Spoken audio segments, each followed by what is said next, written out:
Hello, everyone. Thank you for joining us and welcome to the Micon Hour. We are a mining consultancy that has provided independent professional advice to mining companies, providers of capital, law firms, and government agencies for over 30 years. Staffed by senior industry consultants with extensive international experience, we are here to discuss relevant topics for the benefit of our mineral industry followers. And now, here is your host, Micon's Mineral Resource Specialist, Alan San Martin. Hello everyone, I am Alan San Martin. We are happy to share with you another episode of the Micon Hour. I would like to begin with our sustainability statement. At Micon, we work with our clients to promote responsible mining and to integrate the principles of sustainability into their mining projects. In this episode, we will talk about why mines fail. I'm here today with our co-host and colleague, Stanley Bartlett. He's joining us from the UK office in Norwich. Stan is a senior economic geologist with Micon. Hello, Stan. Welcome to the Micon Hour. How are you? Hi, Alan. It's good to speak with you about this important issue from a rainy Norwich. It's been pouring here all day. It's lovely. It's lovely raining? Okay. There you go. Okay, well, to start this topic, I want to just say a simple concept. Mining is a business, and like any other business, it has to be profitable. However, sometimes it fails to do so. So, Stan, what do you mean when you say mines fail? Basically, a great example is a gold mine. So a gold mine fails when it fails to deliver the plant gold at the planned production cost using facilities constructed to plan on time and on budget. You'd be surprised how often that doesn't happen. Okay. So what are the factors contributing most of the successful mine development? Basically, there's some fundamental requirements. The first one, that there needs to be a market for the product, and preferably one that offers a sustainable demand at a sustainable price. Secondly, you need excellent management, excellent experience management, and there needs to be a sound technical basis for the project. You need to have done a thorough job of assessing the feasibility of the project. Right. So what is the approach that Micon applies to prevent all these problems? That's a good question, and we had to think about an answer for this one. Basically, Micon provides its competence, its integrity, independence, and experience to a project to ensure that the owners, investors, and lenders are able to make an informed decision with confidence. I mean, without a sound, independent review, bad choices can be made. Micon provides some oversight to make sure that the right decisions are being taken. So maybe we would like to develop a little bit more of those details, like what we're showing on the screen right now. Could you comment about that? Well, I can see that someone's made some drilling and some kind of attempt to make a ore body out of the drilling data.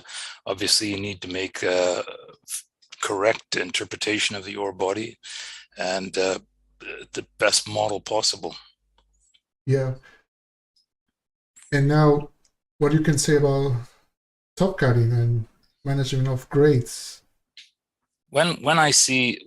From all the projects that I've looked at, especially the ones that turned out to be failures, often it's the quality of the exploration data that's collected and the interpretation of that exploration data. One of the big issues we've seen on some projects is the reluctance to deal with high-grade assays that are clearly outliers in the larger database. So it's very important to develop methods for assessing outliers, which I consider to be sampling errors. Basically, the outliers are not really part of the overall database. You need to treat those appropriately.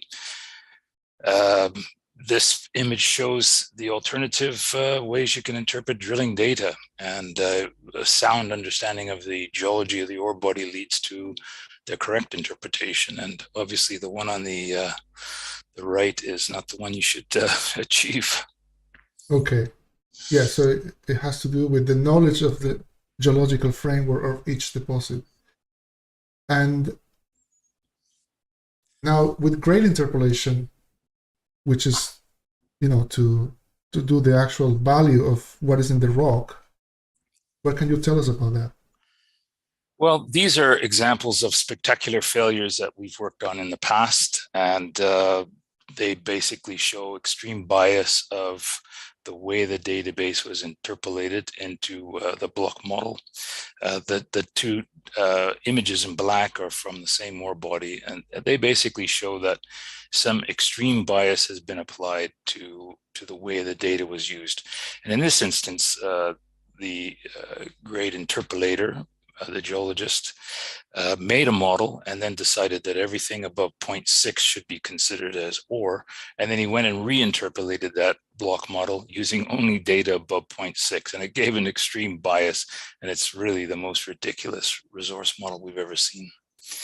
Okay. The one on the left, the one on the right, sorry, just shows that again, extreme bias in the way that data is interpolated, and the drilling indicates waste, but the ore body model shows ore. And if you create a model that's biased like that, then you will have a disaster for sure. Basically, you expect to get ore, and you're getting subgrade material. Yeah. Well, okay, let's go back to, so if we want to maybe start summarizing, what would you say is this most important thing as Micon can recommend to avoid all these failures in the mine operations? The very basic requirements would be that there is a market for the product, and we've seen I can think of many examples of projects that would have been developed because the metal price is very high at a moment in time, and if they had been developed, the metal price crashes, and there's a spectacular failure. I've worked in Canada on Kitsault. It's a great example. The decision to build the mine moly was about $30 a pound. When the mine was finally built, it was about $3 a pound. It operated for about a year and a half and then crashed and burned. So you need to make sure there's a market for the product, a good, strong demand for the product, and that the price of the product will be sustainable. Yeah. Most importantly, you need to have excellent experience management. And without that, you're sure to be making some big mistakes in project development.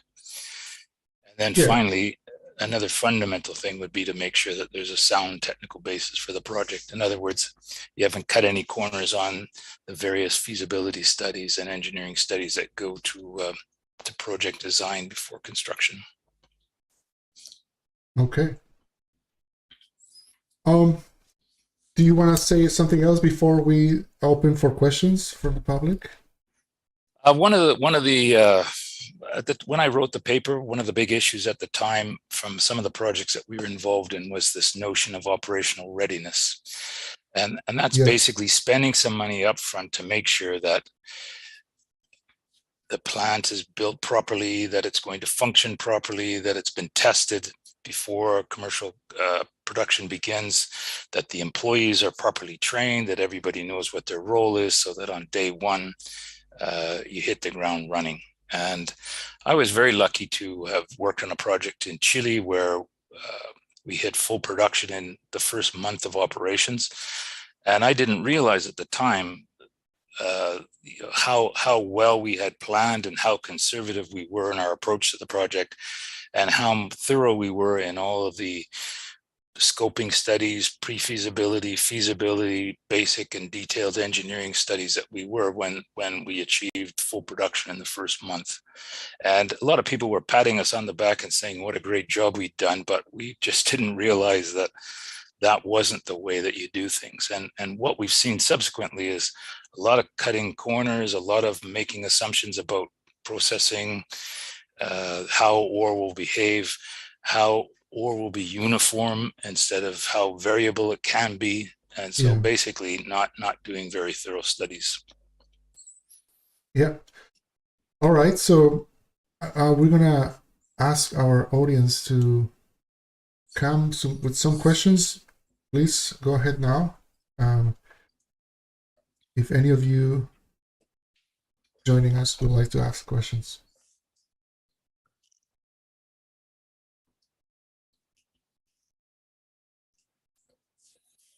Well, I'll take that as no questions.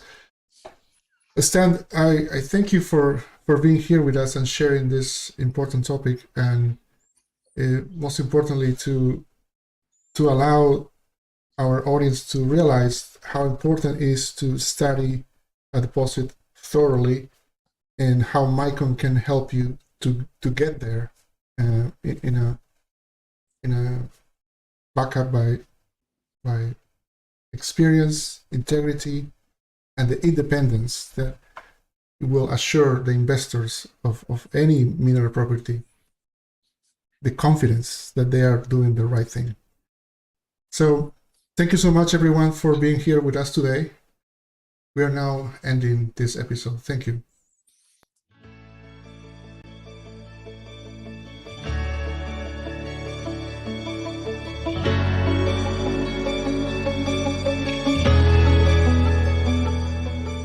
Thank you for joining us today. We hope you enjoyed this episode. Please feel free to leave your comments or questions, and be sure to follow us on LinkedIn and subscribe to our newsletter so you're kept informed on future episodes.